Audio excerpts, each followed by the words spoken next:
Hello, everybody. My name's Joel Filderman, and welcome to the Dog Trainers Connection. I'm not a dog trainer, but this person that you see here is, and that person today is Jeff Colton Black. Jeff Colton Back. There you go.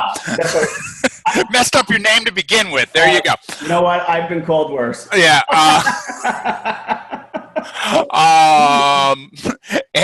We're going to discuss a topic.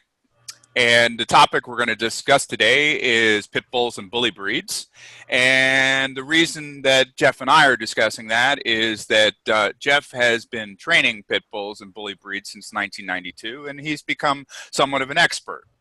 And so the question that I have for you today, Jeff, is what is the most important things that a dog trainer needs to know about pit bulls and bully breeds when it comes to training? Okay, so there's two things that come to mind that as it relates to something I would tell another trainer. Mm-hmm. One, from a training standpoint, right, is they're terriers. Okay, they're a lot like any other terrier. Okay. And they're like any other dog, for that matter, that has certain characteristics and traits for a particular breed or breed group. Right. So from a training standpoint, that's what I would say. From a more, I guess, a social standpoint for trainers is they're just dogs. They're just dogs. They don't require anything, extraordinary to care for them that you wouldn't expect any normal, responsible dog owner to implement in their own dog's care. And I think sometimes trainers, and I probably have been guilty of this over the years. I'm not blaming anyone. I probably fell into it many years ago as well, suggesting that they're different than other dogs and that they require, X, Y, and Z as opposed to other breeds. And I think inadvertently that perpetuates their plight, because the fact is they are just dogs, right? Mm-hmm. And I know people are like, no, they're not. They require special owners. The special laws, et cetera, et cetera. Well, laws is a whole nother conversation. Okay. But from an ownership standpoint or a dog training standpoint, I haven't heard one good argument on how they're different than any other powerful athletic breed. Not a single difference, right? Except for the stigma associated with the terms pit and bull. Well, correct me if I'm wrong. Aren't there terriers that are as bad, quote unquote, or even worse as far as aggressiveness and et cetera, than what we consider pit bulls? I say no, because terriers were bred for a purpose. Okay. They didn't do that to themselves. We did. We created them to have high game, and I don't like to use the A word, right? I don't like to use aggressive, but okay. All right, I'll stop using that. No, you can. That's why I'm trying to promote responsibility among trainers, so I'm treating them carefully. But I understand. Intolerance towards other animals is what I like to refer to when it comes to terriers. Right?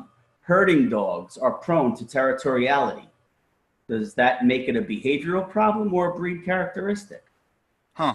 But to answer your question more specifically, if your little rat terrier is barking and lunging at the end of its leash, most people will walk by and laugh. Right, because it's a little cute thing, supposedly. If my dog exhibits the same exact behavior... Meaning a pit bull, I'm assuming. Oh, yeah. Oh, sorry.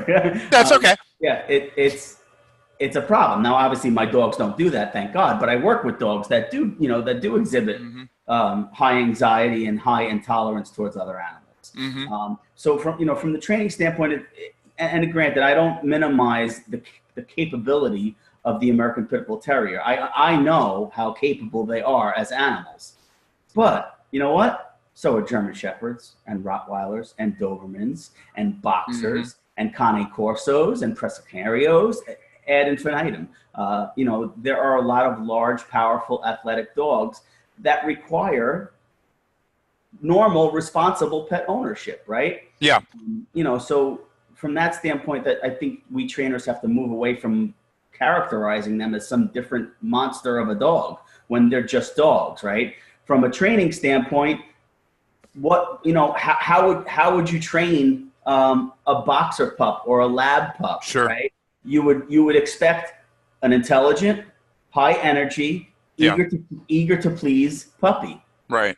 I just described the pit bull to you. Mm-hmm. Sure. Right. So why are we putting this extra stigma on them as professionals? Because people are going to listen to what we have to say. We need to choose our words more carefully. We inadvertently perpetuate their plight by making them seem to be something other than just a dog. But it also is society who puts that stigma on them. I remember you talking, I can't remember whether it was on one of our forums or just we were talking, and you mentioned about the fact that if a dog is a certain dog, and they're classified as a pit bull, whether they are a pit bull or not. I can't exactly remember what you said, but yeah, and what it is that there's only one pit bull breed. Right. It's the American Pit Bull Terrier. Right. That is fact. That is not my opinion. Right. That's what the AKC says. No, AKC is American Staffordshire Terrier. Oh, I'm sorry. You're correct. I apologize. So legally, legislatively, and politically and socially, the American Pit Bull Terrier comprises about 4 or 5 different breeds of dog. Mm-hmm. And how that classification is determined is by looks. So, and this is what I mentioned on a previous forum, is you can mix an American Pit Bull Terrier with probably, I don't know, maybe 30 or 40 different other breeds of dogs, and the puppies will probably resemble a pit bull. Therefore, it will be called a pit bull. Mm. So that's some of the social and political and legislative challenges we face as pit bull owners. So. Mm-hmm. So your take on this and your final thoughts, for all intents and purposes, on this is that it's about it, as far as trainers go, it's about communicating the right thing, as it is with most things with trainers. It's about not putting the stigma on it and talking the reality, not what people think it is, I guess. Yeah. Now, So I'll keep my final thoughts brief. So there are a couple of there's 2 types of trainers out there as it relates to pit bulls: those that love them and those that hate them. For those that hate them, I could give 2 shits about you. So get a grip and educate yourself. Okay. For those of us that love them and understand what they're really made of, right? We have a responsibility to the dog and their owner to understand that despite everything we just said, right? Mm-hmm. We pit bull owners and trainers are held to a higher standard than other breed owners. That means that approaching training with a pit bull means that our focus shouldn't just be to make this trained like any other dog, but to make it a particularly great ambassador for its breed and to help its owner become a super responsible owner. So they're always putting their dog in a position to succeed because, again, we are held to a higher standard, which I embrace, and other pit bull trainers and owners should embrace the same as well. What do you mean by you embrace it? I don't quite understand that point. Embrace the higher standard that we're held to, as opposed to fighting it, right? Okay. Great. You know what? You're right. I will. You know why I embrace it? That's probably what will help clear this up. And that's exactly what I was asking. Yeah. I embrace it because my dogs deserve it. Great. Well, thank you very much, Jeff. This was a very interesting talk, and thanks for being here, and thanks, folks, for watching. If you want to find out more about Jeff, you can check out his website. Boy, am I having trouble speaking today. Yeah. His website at jeffcoltonback.com. And thanks a lot. And can I leave with one last thought? And sure.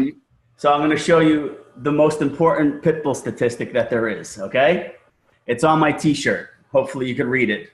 In 2017, 5 million pit bulls did nothing wrong. And that's a great place to leave it. Thanks a lot, folks. We'll see you next time. Bye-bye.